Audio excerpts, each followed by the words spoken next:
Prime minister ने यह कहा था कि अब भारत पाकिस्तान के न्यूक्लियर वेपन कंट्री होने की धौंस या ब्लैकमेलिंग को नहीं सहेगा। अब न्यूक्लियर की धमकी देने का वक्त चला गया। अब कहने को तो ये एक लाइन कि अब पाकिस्तान न्यूक्लियर कि हमारे पास न्यूक्लियर बम है, उसको लेकर हमें ब्लैकमेल करिए, हम बर्दाश्त नहीं करेंगे। लेकिन प्राइम मिनिस्टर ने ऐसा क्यों कहा? दुनिया जानती है कि दो देश जिनके बीच रिश्ते खराब हों और दोनों अगर न्यूक्लियर पावर हों, दोनों के पास परमाणु बम हो, तो फिर उस जंग की सूरत में कुछ भी हो सकता है। लेकिन पीएम का ऐसा कहना क्यों था, यह आज आपको समझाता हूं और बताता हूं, और यही पूरी कहानी है। इस कहानी की शुरुआत दो तस्वीर से करते हैं। ये पहली तस्वीर है। ये तस्वीर जो आप देख रहे हैं, ये अमेरिकी ऊर्जा विभाग के परमाणु आपातकालीन सहायता का एक प्लेन है। इस प्लेन का नाम है B350 AMS। AMS का मतलब होता है एरियल मैप सर्वे। अब इस प्लेन में क्या खास है और ये प्लेन से मैं कहानी क्यों शुरू कर रहा हूँ? तो जैसा कि नाम से ही जाहिर है, ये अमेरिकी न्यूक्लियर डिपार्टमेंट के न्यूक्लियर इमरजेंसी असिस्टेंस का प्लेन है। अगर कोई न्यूक्लियर इमरजेंसी आ जाए तो उसमें इस प्लेन की ज़रूरत पड़ती है। क्यों पड़ती है और इस प्लेन में क्या खासियत है? तो आपको पता है, पूरी दुनिया में जो फ्लाइट उड़ती है आसमान में, फ्लाइट रडार 24 एक साइट है जिसपे आप आम लोग भी देख सकते हैं पूरी हलचल। कौन सी इस वक्त आसमान में कितने प्लेन उड़ रहे हैं अभी भी आप पता कर सकते हैं। भारत की वायु सीमा में कितने हैं, पाकिस्तान के कितने हैं, पूरी दुनिया के। इत्तेफाक से 10 मई, जी हाँ 10 मई, जिस दिन भारत और पाकिस्तान के बीच सीज फायर हुआ, उस दिन फ्लाइट रडार 24 ने इस प्लेन को कैप्चर किया। और ये प्लेन पता है कहाँ उड़ा था? पाकिस्तान के एयर स्पेस में, यानी पाकिस्तान के आसमान पर, और ये चक्कर काट रहा था। अब एक प्लेन चक्कर काटे तो इसमें हैरानी की क्या बात है? लेकिन यहाँ ध्यान दीजिए कि ये प्लेन कोई मामूली प्लेन नहीं है। ये प्लेन ही वो प्लेन है जो जब कहीं जो न्यूक्लियर, जिनके पास पावर है, न्यूक्लियर बॉम्ब है, न्यूक्लियर वेपन है, अगर वहाँ कोई हादसा हो जाए, अगर वहाँ कोई बॉम्ब गिरे, अगर वहाँ कोई उस जहाँ पे उसको रखा गया न्यूक्लियर वेपन को, उसमें कोई हलचल हो, उसको नुकसान पहुँचे, तो सबसे पहला खतरा होता है रेडिएशन फैलने का। आप जानते हैं रेडिएशन कितना खतरनाक है। बरसों हिरोशिमा में आज भी इसका असर है। तो ऐसी सूरत में ये जो प्लेन है यूएस का B350, ये आसमान में उड़कर ये पता करता है कि एक्चुअल में रेडिएशन का कितना खतरा है, रेडिएशन फैल रहा है कि नहीं, और फिर उसी के हिसाब से आगे की कार्रवाई होती है। अब इत्तेफाक की बात है कि 10 मई को ये प्लेन सुबह जिस जगह पर उड़ रहा था वो नूर खान एयरबेस है पाकिस्तान का, उस एयरबेस के इर्द गिर्द उड़ रहा था। अब एक प्लेन जो इमरजेंसी न्यूक्लियर असिस्टेंस के काम में आता है, जो रेडिएशन का पता करता है, उसका इस पाकिस्तान के नूर एयरबेस के ऊपर उड़ना क्या मतलब है? तो इसका सीधा सा मतलब ये था कि शायद नूर एयरबेस के पास पाकिस्तान के परमाणु ठिकानों पर हमला हुआ और परमाणु बम या उसके हथियार को नुकसान पहुंचा और उससे रेडिएशन फैला, और उस रेडिएशन के फैलने के खतरे का अंदाज़ा लगाने के लिए ये जो प्लेन काम में आता है, जो यूएस का B350 AMS एरियल मैप सर्वे, बाढ़ में आपने देखा होगा अलग अलग ऐसी। जय हिंद दोस्तों। भारत के हवाई हमले ने पाकिस्तान को घुटने टेकने पर मजबूर कर दिया। सरगोदा एयरबेस और किराना हिल्स पर सटीक हमलों ने पाकिस्तान की सैन्य शक्ति को कमज़ोर कर दिया। हालांकि हमारी जो आर्मी की पीसी हुई थी प्रेस कॉन्फ्रेंस, भाई आर्मी खुल के तो नहीं बताएगी अगर भारत ने हमला किया भी है, लेकिन जो खबरें आ रही है इंटरनेट पर छाई हुई है भाई आग की तरह, वो ये है कि भारत ने इनके परमाणु जगह पर ब्रह्मोस से और इनके सरगोदा एयरबेस पर ब्रह्मोस मारी है भाई। ब्रह्मोस जो भारत और रूस की मॉस्को, भारत और रूस के दोनों ने मिलकर बनाई है, जो खासकर किराना हिल्स पर बंकर बस्टर बमों का यूज करके जो भारत ने इनकी कमर तोड़ी है ना भाई, वहाँ से ये घुटनों पे आ गए और बिना शर्त बातचीत के लिए तैयार हो गए। जो युद्ध विराम हुआ तो अटकलें ये है कि इसी वजह से ये युद्ध विराम हुआ। इस किराना हिल्स पर पाकिस्तान ने अपने परमाणु हथियार छुपा कर रखे हुए थे, जहां भारत ने सटीक हमला किया और पाकिस्तान के साथ संघर्ष में भारत ने यह भी दिखा दिया कि भारत दुश्मन से कितना आगे है। जो ये पाकिस्तान वाले परमाणु बम के ऊपर कूदते रहते थे, जो इनके नेता कहते रहते थे हमारे पास पाव पाव के बम है, हम नो कर दगे वो कर दगे, निकल गई एकड़ी। तो इसलिए पाकिस्तान वालों समझाओ अपनी सरकार को, सेना को, शांति से जीवन जियो और जीने दो, भारत को छेड़ना मत, भारत के लोगों पर टेढ़ी नज़र मत रखना, वरना जो अब की बातों में भारत का रौद्र रूप दिखा है वो तो 5% भी नहीं दिखा, वरना तुम्हारा ख़त्म होने की नौबत आ जाएगी। जो यासिन मुनीर कहता है अपने बयान में, जो उसने 16 तारीख को बयान दिया था कि हिंदू और हम मुस्लिम अलग अलग है, ट्यूनेशन थोड़ी सही है, पढ़ाओ अपने 3-4 आने वाली पीढ़ियों को, हमारा देश कलमा के उस पर बना है। ये आपको पता ही है, ये यासिन मुनीर इनका अब वो मिल नहीं रहा। जो सेना का इनका एडैप कहाँ छुप गया, सुनने में आ रहा है कि वो बंकर में छुप गया भारत के हमलों से। ये सारा जो पाकिस्तान में तबाही मची, ये सारा इस मुल्ला मुनीर, यासिन मुनीर की वजह से ही बची। अपनी जुबान चुप रखता, जहर उगलने की जरूरत थी। अब देखा भारत का रिप्लाई, तुम्हारे 35 से 40 जवान तो मर गए, जैसा रिकॉर्ड पे तो यही है, ज़्यादा भी हो सकते हैं। और आगे से परमाणु बम के ऊपर मत कूदना, तुम्हारे परमाणु बम को कैसे कंट्रोल करना है ये भी भारत अच्छी तरह से जानता है। तो आगे ये परमाणु बम की धमकी मत देना, जैसे पीएम मोदी ने भी कहा पाकिस्तान वालों। और तुम्हारा पीओके खाली करने का नंबर आ गया है, वो भी हम कुछ महीनों में, आने वाले टाइम में खाली करा ही लेंगे। तो दोस्तों, इन पाकिस्तानियों को आप कमेंट में क्या कहना चाहेंगे, आप लिख कर बता सकते हैं। और अपने देश की आर्मी के लिए एक जय हिंद आप कमेंट में प्लीज़ ज़रूर लिखें। तो मिलते अगली वीडियो में, तब तक के लिए जय हिंद, इंडियन आर्मी की जय, वंदे मातरम। चीज़ों में इमरजेंसी में नेता लोग घूमते हैं और देखते हैं बाढ़ कहाँ है, सूखा कहाँ है, प्लेन में बैठकर। उसी तरीके से आप ये समझिए कि ये खास प्लेन है जो एरियल सिर्फ मैप सर्वे करता है कि रेडिएशन कहाँ तक है, बाकायदा इसमें सारे सिस्टम लगे होते हैं। तो 10 मई की सुबह यूएस का ये प्लेन नूर एयरबेस के ऊपर मंडरा रहा है। अब नूर एयरबेस के ऊपर क्यों मंडरा रहा है और नूर एयरबेस की खासियत क्या है, इसको समझने के लिए पहले दूसरी तस्वीर आपको दिखाता हूँ। ये दूसरी तस्वीर भी 10 मई की है, और ये दूसरी तस्वीर जो आप देख रहे हैं इसमें मिस्र का एक कार्गो प्लेन है। मिस्र का ये कार्गो प्लेन मिस्र से उड़ता है और चुपचाप पाकिस्तान की वायु सीमा में दाखिल होता है। अब आपने देखा होगा, अक्सर आप प्लेन में लोग आप ट्रैवल करते हैं कि एक लंबी दूरी की फ्लाइट में जब हम चलते हैं तो प्लेन ऐसा नहीं है जैसे पहाड़ी में रास्ता होता है ना, जिगजैग घूमते हैं, या छोटे छोटे मोड़ चौराहे सड़क पर मिलते हैं। हाईवे पे आप जाएंगे तो बिल्कुल सीधे सीधे आप जा रहे होते हैं। एयर ट्रैफिक भी ऐसे ही होता है, लंबी दूरी मतलब सीधे सीधे, बहुत कम टर्न होते हैं। लेकिन इस फ्लाइट रेडार 24 का ये जो डेटा आप इसको गौर से देखेंगे तो मिस्र का ये कार्गो प्लेन स्ट्रेट नहीं चल रहा है, ये जिगजैग चल रहा है, सीधे आता फिर यूं फिर यूं फिर यूं फिर यूं फिर यूं। अमूमन ऐसे प्लेन नहीं उड़ते हैं। तो सवाल है मिस्र का ये कार्गो प्लेन यूं क्यों उड़ रहा है जिगजैग तरीके से। तो उसकी वजह थी कि मिस्र के इस प्लेन में बोरॉन नाम का एक केमिकल था, और उस केमिकल को लाने के ये इस प्लेन में लाया गया मिस्र से। और लाने के बाद इसका जो बोरॉन केमिकल है इसका इस्तेमाल कब होता है, पहली चीज़ आपको बताया कि उस अमेरिकी प्लेन का इस्तेमाल कब होता है, रेडिएशन पता करने।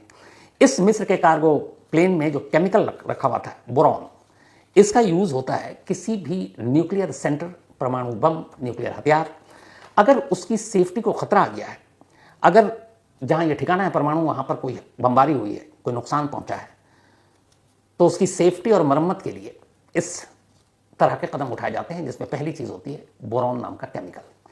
अब मिस्र का ये कार्गो प्लेन ये केमिकल लेकर क्यों उड़ा है, तो उसकी वजह है कि इस पूरी दुनिया में सबसे ज़्यादा बोरॉन नाम का ये केमिकल मिस्र की मशहूर नील नदी में ही पाया जाता है। और नील नदी से ये बोरॉन जो रेडिएशन को फैलने से रोकने में बड़ा कारगर साबित होता है। तो इसीलिए बोरॉन नाम का ये केमिकल मिस्र के इस कार्गो प्लेन में था। अब जो मैंने शुरू में आपसे कहा था कि प्लेन हमेशा ज़्यादातर सीधे सीधे उड़ते हैं, लेकिन ये जिगजैग करके पाकिस्तान के एयर स्पेस में घूम रहा है। जिगजैग कब होता है, जब ये ऊपर से इस केमिकल को कोई छिड़काव कर रहा है। तो छिड़काव करने के लिए आपको ऐसे ऐसे ऐसे ऐसे प्लेन की जो सीधे सीधे स्टेट है उसके बजाय आपको दाएं बाएं होना पड़ेगा, क्योंकि चारों तरफ छिड़काव करनी है। तो ये तस्वीर भी फ्लाइट रेडार 24 की है, लाइव इमेज थी, और ये प्लेन कैप्चर हुआ, कोई भी इसको देख सकता था।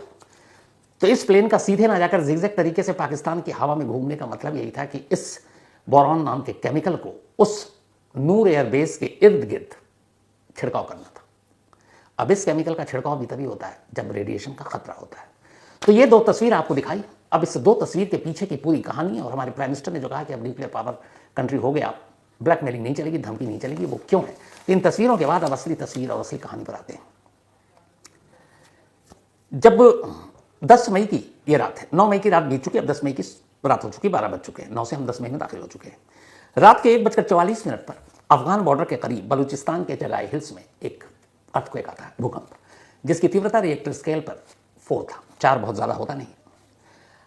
अब जब ये भूकंप आया तो इस भूकंप के आने के करीब करीब 15 से 16 घंटे बाद उसी 10 मई की शाम 5:33 पर अमेरिकी प्रेसिडेंट डोनाल्ड ट्रंप एक ट्वीट करते हैं और कहते हैं कि भारत और पाकिस्तान दोनों सीज फायर के लिए राजी हो गए और वो prime minister Narendra Modi, prime minister Shahbaz Sharif, इन दोनों को बधाई दे देते हैं। 1:44 पर भूकंप और शाम 5:33 पर सीज फायर का ऐलान। इन दोनों का आपस में क्या कनेक्शन? क्या यह सच में भूकंप था जो 1:44 पर आया था चगाई हिल्स में, या फिर यह कि पाकिस्तान ने इस चगाई हिल्स के जमीन के अंदर 10 किलोमीटर नीचे कोई न्यूक्लियर टेस्ट किया था, क्योंकि वही चगाई हिल्स है जहां 1998 में पाकिस्तान ने पहला न्यूक्लियर टेस्ट किया था। या तीसरा यह था कि क्या पाकिस्तान के इस परमाणु सुविधा वाले ठिकाने पर कोई हवाई हमला हुआ था। 3 सवाल थे, था क्या? तो चगाई हिल्स पर जब ये हलचल हुई और उस 10 मई को आप याद करें, 9 और 10 मई की रात, 6 मई की रात बल्कि 7 मई होगी, 1:05 से 1:30 तक भारत ने ऑपरेशन सिंदूर के तहत टेरर कैंप पे हमला किया। 7 मई की रात पाकिस्तान ने अचानक ड्रोन से हम पर हमला करना शुरू किया। 8 मई को भारत ने पलटवार किया और लाहौर के एयर डिफेंस सिस्टम, बाकी और शहरों पर भी भारत ने हमला शुरू कर दिया।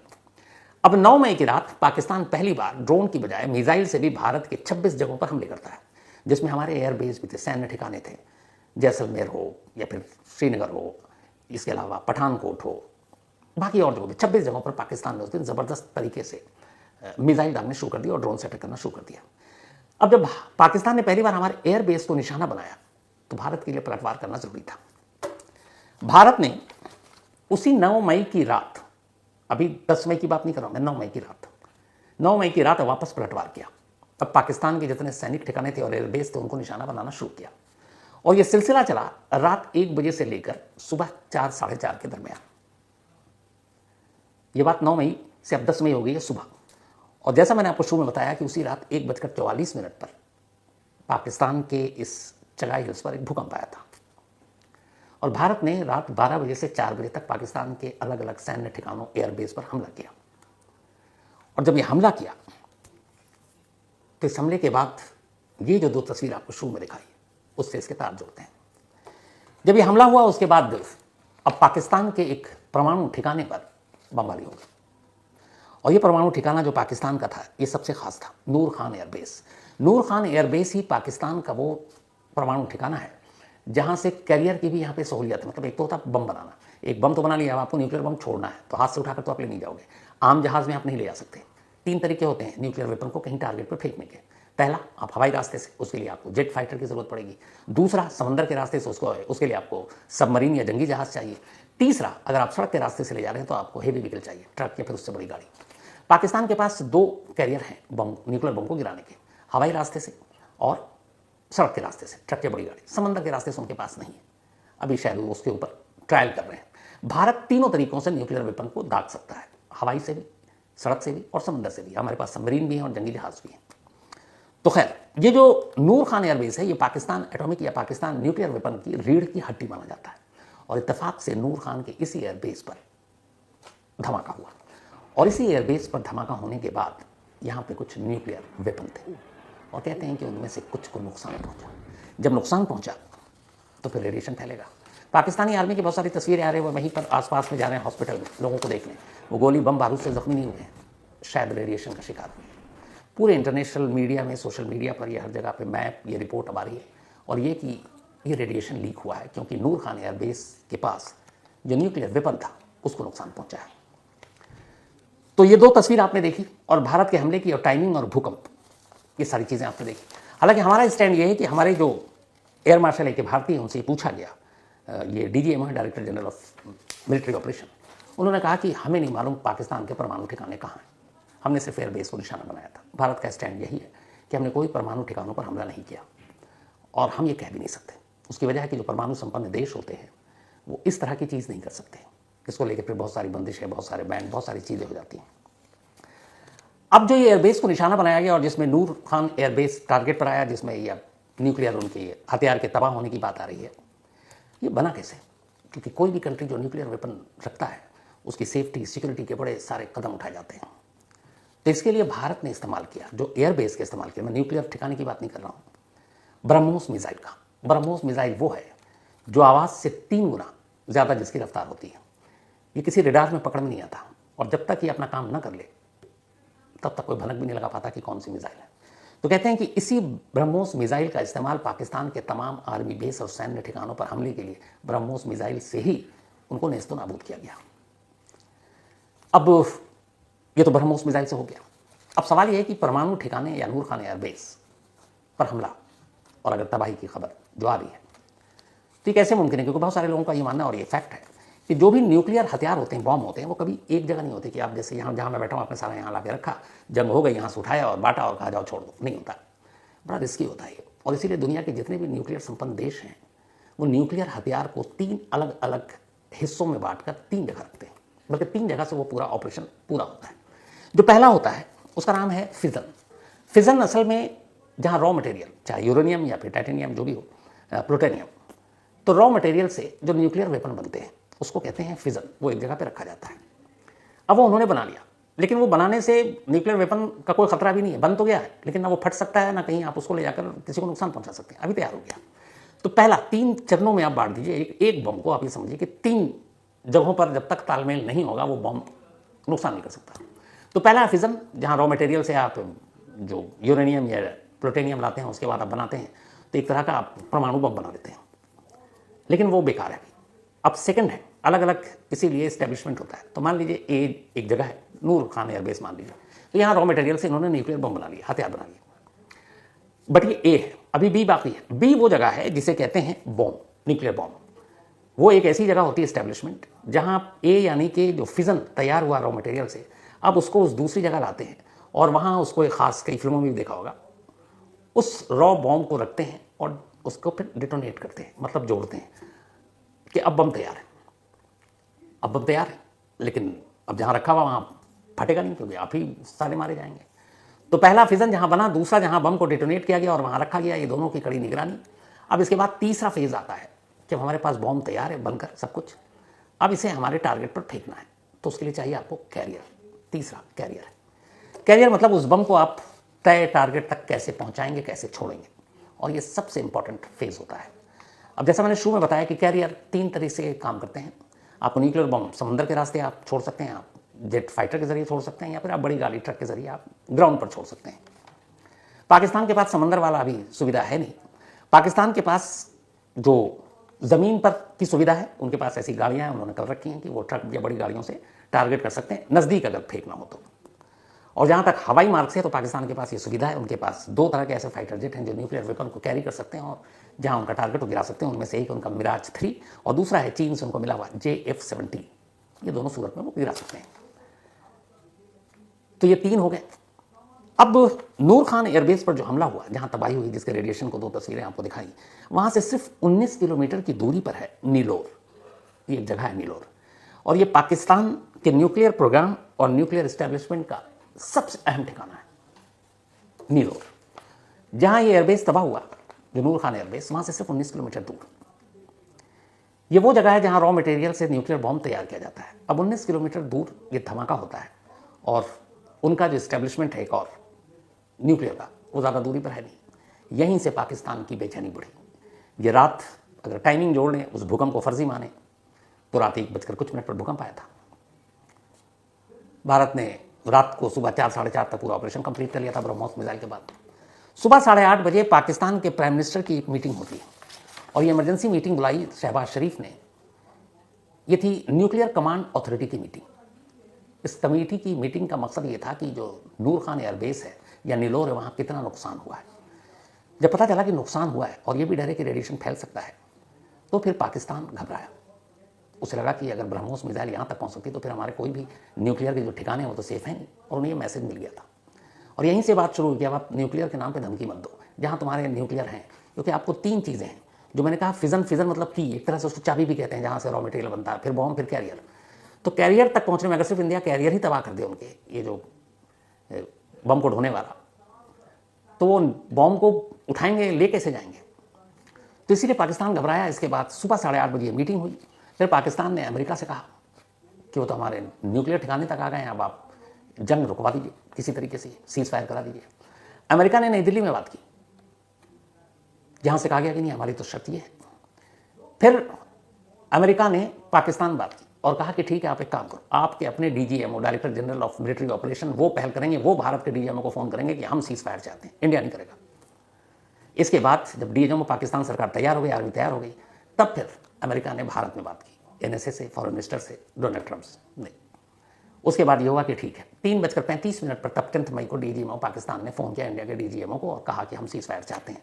और उसके बाद ये सीज फायर हुआ और 5 बजे से इसको लागू कर दिया गया। अगर उस रात यानी 9 और 10 मई की रात नूर खान एयरबेस और नीलोर के करीब ये न्यूक्लियर ठिकाने पर पाकिस्तान के हमला ना होता तो शायद पाकिस्तान इतनी जल्दी तैयार नहीं होता। उसे अब लग गया कि ये गड़बड़ है। अब इसमें कई लोग हैं कि अमेरिका का क्या इंटरेस्ट है। अमेरिका का इंटरेस्ट ये कि पूरी दुनिया जानती है पाकिस्तान के पास न्यूक्लियर वेपन है। पाकिस्तान दुनिया का इकलौता ऐसा मुस्लिम कंट्री है जिसके पास न्यूक्लियर वेपन है। ईरान के बारे में कहते हैं अभी तक, लेकिन पुख्ता तौर पर किसी को नहीं मालूम। लेकिन घोषित तौर पर अगर किसी मुस्लिम कंट्री के पास है तो वो पाकिस्तान है। तो अब पाकिस्तान में आतंकवादी संगठन, अमेरिका को शुरू से है कि सबसे अनसेफ अगर कहीं न्यूक्लियर वेपन है तो वो पाकिस्तान में है। बाकी अगर आप घोषित तौर पर न्यूक्लियर कंट्री बन गए तो उसका मतलब फिर ये है कि आपको उसकी सिक्योरिटी, बहुत सारी चीज़ों की ज़रूरत पड़ती है। लेकिन यहाँ पर यह है कि पाकिस्तान में जिस तरीके से आतंकवादी संगठनों का बोलबाला है, खुद पाकिस्तानी सरकार, वहाँ की आर्मी, तो ये कि अगर गलती से ये आतंकवादी संगठनों के हाथ न्यूक्लियर वेपन लगे तो क्या होगा। और ये बात अमेरिका को भी डराता है हमेशा, क्योंकि बहुत सारे मुस्लिम और कंट्री जिनके पास न्यूक्लियर वेपन नहीं है तो मालूम है कि वो सारे उधर भी इस्तेमाल हो सकता है। तो कई बार अमेरिका ने यह कोशिश की है कि वो बैक डोर से पाकिस्तान के न्यूक्लियर प्रोग्राम को कमांड कर सके। बैकडोर से। अब बैकडोर से कैसे? तो बैकडोर से ऐसे कि वो किसी चिप या कोड के जरिए पाकिस्तान के न्यूक्लियर सिस्टम में सेंध लगाए और सेंध लगाकर एक तरह से कंट्रोल कर ले। अगर कभी इस तरह के हालात, जैसे 10 मई को ये हो सकता था कि पाकिस्तान न्यूक्लियर बॉम्ब छोड़ देता, तो अगर अमेरिका चिप या फिर उसके सिस्टम में कोड लगाकर उसको हैक कर ले या उस पर कंट्रोल कर ले, तो उससे फिर वो अगर पाकिस्तान ये न्यूक्लियर वेपन छोड़ भी देता तो उसको डीएक्टिवेट कर सकता है। लेकिन अमेरिका की तमाम कोशिश के बावजूद वो कभी बैकडोर से इस पर कंट्रोल कर नहीं सका। और यही वजह कि डर हमेशा सताता रहता है कि कहीं पाकिस्तान का न्यूक्लियर वेपन गलत हाथों में न चला जाए। और जो वहाँ की सुरक्षा है वो माशाअल्लाह है, सबको पता है। अब वही अमेरिका के या फिर रूस के या चीन के, ये सब बड़े सेफ तरीके से इनके न्यूक्लियर वेपन हैं। हमारे इंडिया के बेहद सेफ तरीके से रखे गए। उसकी वजह ये है कि हमारे यहाँ जो है एक न्यूक्लियर कमांड अथॉरिटी है देश में। हमारे पास जो इस वक्त 170 न्यूक्लियर वेपन है हमारे पास। पाकिस्तान के पास भी अब 170 ही है। 2022 के बाद उन्होंने तेज़ी से बनाए।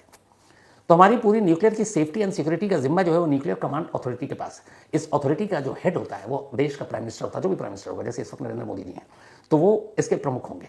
तीनों सेना के जो अध्यक्ष हैं वो इसके सलाहकार होंगे। तो अध्यक्ष और सलाहकार जब तक ये एक साथ नहीं होंगे, एक मत नहीं होंगे, कोई भी न्यूक्लियर वेपन यूज हम कर ही नहीं सकते। और अगर ये सब भी एक साथ हो जाए, मान लीजिए प्राइम मिनिस्टर, तीनों सेना के अध्यक्ष भी एक साथ हो जाएं, तो भी हम पहले न्यूक्लियर वेपन का यूज़ नहीं कर सकते। इसलिए कि हमारी शर्तें हैं, हमने समझौता कर रखा है और हमने ये कह रखा है कि नो फर्स्ट यूज़ पॉलिसी पे हमारी दस्तखत है कि हम पहले यूज़ नहीं करेंगे। पाकिस्तान ने इस पॉलिसी पे आज तक दस्तखत नहीं किया, उसने कभी नहीं कहा कि मैं पहले यूज़ नहीं करूँगा, इसलिए ज़्यादा खतरा रहता है। लेकिन भारत एक जिम्मेदार देश होने के नाते इस पॉलिसी पे साइन कर चुका है कि नो फर्स्ट यूज़ पॉलिसी, यानी कि अगर चाहे कैसे भी हालात हो, हम पहले न्यूक्लियर बम नहीं छोड़ेंगे। तो चारों के होने के बावजूद जब तक दुश्मन नहीं करेगा, हम पहले नहीं करेंगे। तो इसलिए भारत का nuclear programme, nuclear war, nuclear हथियार, ये सेफेस्ट हैंड में है। और इसके उलट बनिस्बत पाकिस्तान, अल्लाह जाने किसी भी दिन टेररिस्ट ग्रुप के हाथ में लग जाए, क्या पता पाकिस्तानी आर्मी सौंप दे जब उसे लगे कि हम सब हार रहे हैं। तो ये जो अब वापस आते हैं शुरुआत में, जो कि हमारे प्राइम मिनिस्टर ने ये खुलकर कहा कि अब भारत पाकिस्तान की न्यूक्लियर धमकी और ब्लैकमेलिंग से नहीं डरेगा, उसकी वजह ये थी कि पाकिस्तान को उस 9 और 10 मई की रात ये एहसास हो गया नूर खान एयरबेस और नीलोर में हुए हमले में कि पाकिस्तान के न्यूक्लियर वेपन कभी भी भारत उनको टारगेट कर सकता है। और बस इसी चीज़ ने पाकिस्तान को झुका दिया और इसी चीज़ ने उसे डराया और इसी चीज़ ने उसे सीज फायर के लिए मजबूर किया।